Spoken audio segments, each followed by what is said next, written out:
2026 കേരള നിയമസഭാ തിരഞ്ഞെടുപ്പിന്റെ വിധി അറിയാൻ ഇനി അധികം നാളുകളില്ല. വോട്ടെണ്ണൽ നടക്കുന്നത് മെയ് 4 തീയതിയാണ്.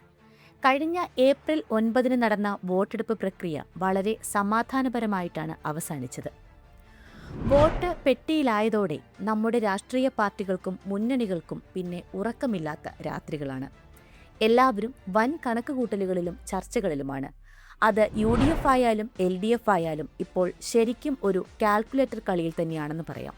കോൺഗ്രസും മുസ്ലിം ലീഗും ഉൾപ്പെടുന്ന UDF ഇത്തവണ വലിയ പ്രതീക്ഷയിലാണ്.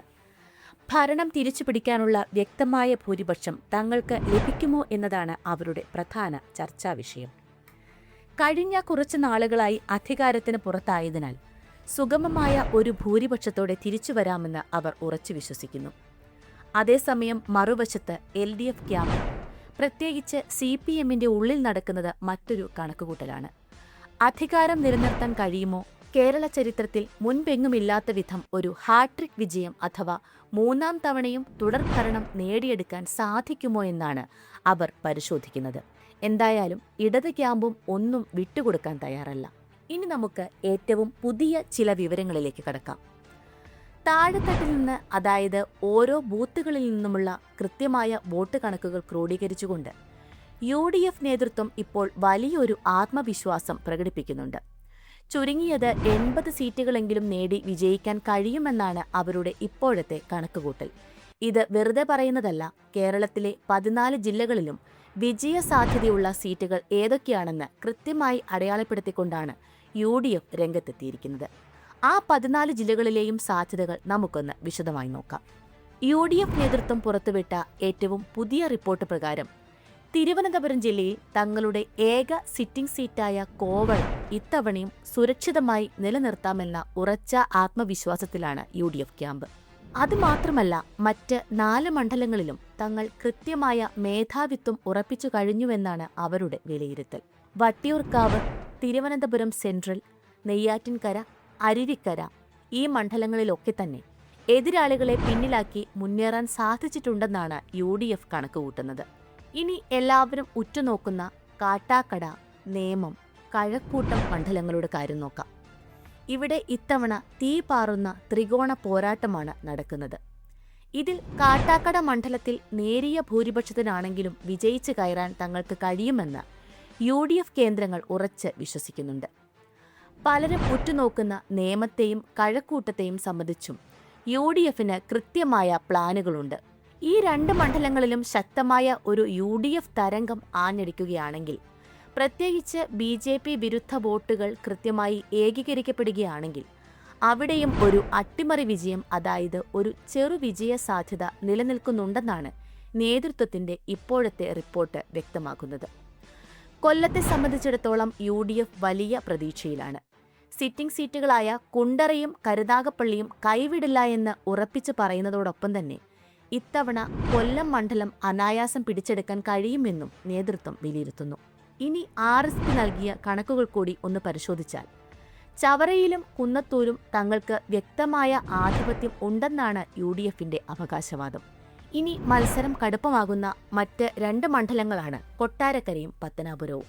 അവിടെ LDFുമായി വമ്പൻ പോരാട്ടം നടക്കുന്നുണ്ടെങ്കിലും അവസാന നിമിഷം ആഞ്ഞടിച്ചേക്കാവുന്ന ഒരു ഇടതുവിരുദ്ധ തരംഗം തങ്ങൾക്ക് തുണയാകുമെന്നും അതിലൂടെ ഈ മണ്ഡലങ്ങൾ പിടിച്ചെടുക്കാമെന്നുമുള്ള തികഞ്ഞ ആത്മവിശ്വാസമാണ് റിപ്പോർട്ടിൽ ഉടനീളം UDF പ്രകടിപ്പിക്കുന്നത്. ആലപ്പുഴയിൽ ഇത്തവണ കാര്യങ്ങൾ കുറച്ച് ഇൻട്രസ്റ്റിംഗ് ആണ്. UDFന്റെ വിലയിരുത്തൽ പ്രകാരം അവിടെ ഒരു സുധാകരൻ എഫക്റ്റ് കാര്യമായി തന്നെ വർക്ക് ചെയ്തിട്ടുണ്ട്. രമേശ് ചെന്നിത്തലയുടെ സിറ്റിംഗ് മണ്ഡലമായ ഹരിപ്പാട് യാതൊരു സംശയവുമില്ലാതെ നിലനിർത്താമെന്ന് തന്നെയാണ് UDF ഉറച്ചു വിശ്വസിക്കുന്നത്. അമ്പലപ്പുഴയുടെ കാര്യമാണ് ഏറ്റവും ഹൈലൈറ്റ്. മുൻ മന്ത്രി സുധാകരൻ ഇടത് വിമതനായി UDF പിന്തുണയോടെ മത്സരിക്കുന്നത് വലിയൊരു അട്ടിമറിക്ക് വഴിതെളിക്കുമെന്നാണ് UDF കേന്ദ്രങ്ങൾ അവകാശപ്പെടുന്നത്. ഈ ഒരു സുധാകരൻ ഇമ്പാക്ട് കാരണം ആരൂരിലും UDFന് വിജയം സുരക്ഷിതമാക്കാൻ കഴിയുമെന്ന ആത്മവിശ്വാസത്തിലാണ് അവർ. കുട്ടനാട്ടിലും നല്ലൊരു ഭൂരിപക്ഷത്തോടെ വിജയം ഉറപ്പിക്കാൻ സാധിക്കുമെന്ന് UDF നേതൃത്വം പ്രതീക്ഷിക്കുന്നു. ആലപ്പുഴയെ സംബന്ധിച്ച് വലിയ ആത്മവിശ്വാസം UDF പ്രകടിപ്പിക്കുന്നുണ്ട്. കോട്ടയത്തെ കണക്കുകൾ UDF പ്രവർത്തകരെ ശരിക്കും ആവേശത്തിലാക്കുന്നതാണ്. തങ്ങളുടെ ഉറച്ച മണ്ഡലങ്ങളായ പുതുപ്പള്ളി, കോട്ടയം, കടുത്തുരുത്തി എന്നിവിടങ്ങളിൽ മികച്ച ഭൂരിപക്ഷത്തോടെ തന്നെ വിജയിക്കുമെന്ന് അവർ ഉറപ്പിച്ചു പറയുന്നു. എല്ലാവരും ഉറ്റുനോക്കുന്ന കടുത്ത ത്രികോണ പോരാട്ടം നടന്ന പാലായിൽ ഇത്തവണ 3000 മുതൽ 10,000 വോട്ടിന്റെ ഭൂരിപക്ഷത്തിൽ വിജയം നിലനിർത്താനാകുമെന്നാണ് UDF കണക്കുകൂട്ടുന്നത്. ഇതിനു പുറമെ പൂഞ്ഞാർ സീറ്റിലും കൃത്യമായ ആധിപത്യം ഉറപ്പിക്കാൻ സാധിച്ചിട്ടുണ്ടെന്നാണ് UDF പറയുന്നത്. തങ്ങളുടെ 4 സിറ്റിംഗ് സീറ്റുകൾക്ക് പുറമെ 5ാമതായി പൂഞ്ഞാറും അതിനൊപ്പം തന്നെ ശക്തമായ പോരാട്ടം നടക്കുന്ന ചങ്ങനാശ്ശേരിയിലും ഏറ്റുമാനൂരിലും ജയിച്ചു കയറാമെന്ന് UDF വിശ്വസിക്കുന്നു. ചുരുക്കത്തിൽ പറഞ്ഞാൽ കോട്ടയം ജില്ലയിലെ ആകെ 9 സീറ്റുകളിൽ 7ഇടത്തും ഇത്തവണ വിജയം ഉറപ്പിക്കാൻ കഴിയുമെന്ന വലിയ ആത്മവിശ്വാസത്തിലാണ് UDF നേതൃത്വം ഇപ്പോൾ ഉള്ളത്. ഇടുക്കിയിൽ തദ്ദേശ തിരഞ്ഞെടുപ്പിലുണ്ടായ അതേ തരംഗം തന്നെ ഇത്തവണയും ആവർത്തിക്കുമെന്നാണ് UDF നേതൃത്വം ഉറച്ചു വിശ്വസിക്കുന്നത്. തൊടുപുഴ മണ്ഡലം വലിയൊരു ഭൂരിപക്ഷത്തിൽ തന്നെ കൈപ്പിടിയിലൊതുക്കാൻ കഴിയുമെന്നാണ് അവരുടെ പ്രതീക്ഷ. പീരുമേടിലാകട്ടെ ഏകദേശം 10,000-നടുത്ത വോട്ടുകളുടെ ഭൂരിപക്ഷത്തിൽ UDF സ്ഥാനാർത്ഥി വിജയിക്കുമെന്ന് അവർ ഉറപ്പിച്ചു പറയുന്നു. റോഷി അഗസ്റ്റിനെതിരെ റോയ് കെ പൗലോസ് മികച്ച പ്രകടനം കാഴ്ചവെച്ചെന്നും കൃത്യമായ ഭൂരിപക്ഷത്തിൽ അവിടെ അട്ടിമറി വിജയം നേടാനാകുമെന്നുമാണ് നേതൃത്വത്തിന്റെ വിലയിരുത്തൽ. രാഷ്ട്രീയ കേരളം ഉറ്റുനോക്കുന്ന ഉടുമ്പൻചോലയിൽ സേനാപതി വേണു ശക്തമായ പോരാട്ടമാണ് നടത്തിയത്. KK ജയചന്ദ്രനെ നേരിയ വോട്ടുകൾക്കാണെങ്കിലും പരാജയപ്പെടുത്തി അട്ടിമറി വിജയം കൊയ്യാൻ സേനാപതിക്ക് കഴിയുമെന്നാണ് UDF കണക്കുകൂട്ടുന്നത്. അടുത്തതായി പത്തനംതിട്ടയിലേക്ക് നോക്കുകയാണെങ്കിൽ കോന്നിയൊഴികെയുള്ള ബാക്കി 4 സീറ്റുകളിലും വ്യക്തമായ ആധിപത്യം നേടാൻ കഴിഞ്ഞിട്ടുണ്ടെന്നാണ് UDF വിശ്വസിക്കുന്നത്. ഇനി വാശിയേറിയ പോരാട്ടം നടന്ന എറണാകുളത്തിന്റെ കാര്യമെടുത്താൽ കളമശ്ശേരിയും വൈപ്പിനും ഈ 2 മണ്ഡലങ്ങൾ ഒഴികെ ജില്ലയിലെ ഭൂരിഭാഗം സീറ്റുകളിലും UDF വിജയമുറപ്പിക്കുന്നു. കൊച്ചിയിൽ പോരാട്ടം കടുത്തതാണെങ്കിലും മുഹമ്മദ് ഷിയാസ് നേരിയ ഭൂരിപക്ഷത്തിന് വിജയിച്ച് കയറുമെന്ന ഉറച്ച ആത്മവിശ്വാസം എറണാകുളത്തെ UDF കേന്ദ്രങ്ങൾ പങ്കുവയ്ക്കുന്നുണ്ട്. നമുക്കറിയാം 2021 തൃശൂർ ജില്ലയിൽ UDFന് ആകെ 1 സീറ്റ് മാത്രമാണ് ഉണ്ടായിരുന്നത്. എന്നാൽ ഇത്തവണ ചിത്രം മാറുമെന്നാണ് അവർ പറയുന്നത്. ചാലക്കുടി നിലനിർത്തുന്നതിനോടൊപ്പം തന്നെ തൃശൂരും മണലൂരും ഇത്തവണ കോൺഗ്രസ് പിടിച്ചെടുക്കും. ഇരിങ്ങാലക്കുടയിൽ കേരള കോൺഗ്രസ് ജോസഫ് ഗ്രൂപ്പിന്റെ തോമസ് ഉണ്ണിയാടൻ വളരെ അനായാസമായി വിജയിക്കുമെന്നാണ് റിപ്പോർട്ടുകൾ. വടക്കാഞ്ചേരിയിലും നേരിയ വിജയസാധ്യതയുണ്ടെന്നാണ് നേതൃത്വത്തിന്റെ വിലയിരുത്തൽ. അവസാനമായി പാലക്കാട് ജില്ലയിലേക്ക് വന്നാൽ സിറ്റിംഗ് സീറ്റുകളായ മണ്ണാർക്കാടും പാലക്കാടും നിലനിർത്തുമെന്ന കാര്യത്തിൽ അവർക്ക് സംശയമില്ല. സുമേഷ് അച്യുതനിലൂടെ ചിറ്റൂർ തിരിച്ചുപിടിക്കാൻ കഴിയുമെന്ന് അവർ വിശ്വസിക്കുന്നു. ഏറെ ശ്രദ്ധിക്കപ്പെടുന്ന തൃത്താലയിൽ VT ബൽറാം മന്ത്രി MB രാജേഷിനെ പരാജയപ്പെടുത്തുമെന്നാണ് UDF ക്യാമ്പിന്റെ കണക്കുകൂട്ടൽ. ജില്ലയിലെ മറ്റ് മണ്ഡലങ്ങളിലും കടുത്ത മത്സരം കാഴ്ചവെക്കാൻ കഴിഞ്ഞിട്ടുണ്ടെന്നും അവർ അവകാശപ്പെടുന്നു. മലപ്പുറം ജില്ലയിൽ 16 സീറ്റും തൂത്തുവാരുമെന്നാണ് അണികൾ പറയുന്നതെങ്കിലും നേതൃത്വത്തിന്റെ കൃത്യമായ കണക്കുകൂട്ടൽ അനുസരിച്ച് കുറഞ്ഞത് 14 സീറ്റുകൾ ഉറപ്പായും കൂടെ പോരുമെന്നാണ് വിലയിരുത്തൽ. ലീഗ് കോട്ടകൾ ഇളകില്ലെന്ന് ചുരുക്കം. കോഴിക്കോട്ടേക്ക് വരുമ്പോൾ കഥ മാറും. തദ്ദേശ തിരഞ്ഞെടുപ്പിലെ അതേ വോട്ടിംഗ് പാറ്റേൺ ആവർത്തിക്കുമെന്നും ഇടതുമുന്നണിയിൽ നിന്ന് വലിയ രീതിയിൽ സീറ്റുകൾ പിടിച്ചെടുക്കുമെന്നുമാണ് UDF കണക്കുകൂട്ടുന്നത്. സിറ്റിംഗ് സീറ്റുകളായ കൊടുവള്ളിക്കും വടകരയ്ക്കും പുറമെ ഇത്തവണ നാദാപുരത്തും കൊയിലാണ്ടിയിലും കോൺഗ്രസ് സ്ഥാനാർത്ഥികൾ വലിയ മുന്നേറ്റം നടത്തി വിജയമുറപ്പിക്കുമെന്ന് അവർ അവകാശപ്പെടുന്നു. അതുപോലെ തന്നെ കോഴിക്കോട് സൗത്ത് മണ്ഡലത്തിൽ ലീഗ് പ്രതിനിധി വിജയിക്കുമെന്ന കാര്യത്തിലും അവർക്ക് സംശയമില്ല. ഇനി പേരാമ്പ്രയും എലത്തൂരും നോക്കിയാലോ? അവിടെ കടുത്ത മത്സരമാണ് നടക്കുന്നത്.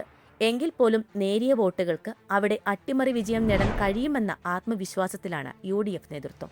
ഇനി കണ്ണൂരിലേക്ക് നോക്കാം. സിറ്റിംഗ് സീറ്റുകളായ ഇരിക്കൂറും പേരാവൂരും നിലനിർത്തുന്നതിനോടൊപ്പം ഇത്തവണ കണ്ണൂർ ടൗണും അഴീക്കോടും തിരിച്ചുപിടിക്കുമെന്ന് അവർ ഉറച്ചു വിശ്വസിക്കുന്നു. പോരാത്തതിന് തളിപ്പറമ്പിലും കൂത്തുപറമ്പിലും അട്ടിമറി നടന്നാൽ ജില്ലയിലെ 11-ൽ 6 സീറ്റുകളും UDFന് ലഭിക്കും.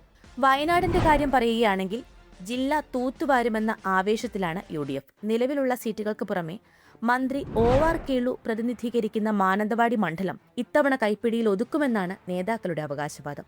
ഏറ്റവും വടക്കേയറ്റത്തെ കാസർഗോഡ് ജില്ലയിൽ 5-ൽ 4 സീറ്റുകളും UDF പ്രതീക്ഷിക്കുന്നുണ്ട്. മഞ്ചേശ്വരവും കാസർഗോഡും നിലനിർത്തുന്നതിനോടൊപ്പം തൃക്കരിപ്പൂരിലും ഉദുമയിലും ഇത്തവണ അത്ഭുതങ്ങൾ സംഭവിക്കുമെന്നാണ് റിപ്പോർട്ടുകൾ സൂചിപ്പിക്കുന്നത്. UDF നേതൃത്വത്തിന്റെ വിലയിരുത്തൽ പ്രകാരം ആകെ 14 ജില്ലകളിൽ അവർക്ക് അല്പമെങ്കിലും വെല്ലുവിളി ഉയർത്തുന്നത് പാലക്കാടും തൃശൂരും മാത്രമാണ്. ഈ 2 ജില്ലകളിൽ കൂടി നല്ല പ്രകടനം കാഴ്ചവെക്കാൻ കഴിഞ്ഞാൽ UDFന്റെ സീറ്റ് നില 100 വരെ എത്തിയേക്കാം. ഏതായാലും ഏറ്റവും കുറഞ്ഞത് 80 മുതൽ 85 വരെ സീറ്റുകൾ നേടി ഭരണത്തിൽ തിരിച്ചെത്താമെന്ന കണക്കുകൂട്ടലിലാണ് അവർ. മുഖ്യധാരാ മാധ്യമങ്ങൾ പുറത്തുവിട്ട സർവേകളെ UDF പൂർണ്ണമായും തള്ളിക്കളയുന്നു എന്നതാണ്. ഇതിലും കൗതുകകരമായ മറ്റൊരു കാര്യമുണ്ട്. UDF അട്ടിമറി അവകാശപ്പെടുന്ന പല മണ്ഡലങ്ങളിലും തങ്ങൾ പരാജയപ്പെട്ടേക്കാം എന്നൊരു പേടി ഇടതുമുന്നണിയുടെ ബ്രാഞ്ച് തല റിപ്പോർട്ടുകളിൽ തന്നെ ഉയർന്നു വരുന്നുണ്ട് എന്നതാണ് ഒരു വസ്തുത. ഒരു പതിറ്റാണ്ടിന് ശേഷം UDF ഭരണത്തിലേക്ക് എത്തിയാൽ അതിന് പ്രധാന കാരണമായി ചൂണ്ടിക്കാണിക്കപ്പെടുന്നത് മറ്റൊന്നുമല്ല, മുഖ്യമന്ത്രി പിണറായി വിജയനോടും അദ്ദേഹത്തിന്റെ ഭരണത്തോടും ജനങ്ങൾക്കിടയിലുള്ള ശക്തമായ അതൃപ്തിയാണ്. ഈ അതൃപ്തി വോട്ടായി മാറുമോ എന്നാണ് ഇനി അറിയേണ്ടത്. നിങ്ങളുടെ അഭിപ്രായത്തിൽ UDFന്റെ ഈ അവകാശവാദങ്ങളിൽ എത്രത്തോളം വാസ്തവമുണ്ട്? കൂടുതൽ രാഷ്ട്രീയ വിശകലന വീഡിയോകൾക്കായി ചാനൽ സബ്സ്ക്രൈബ് ചെയ്യുക.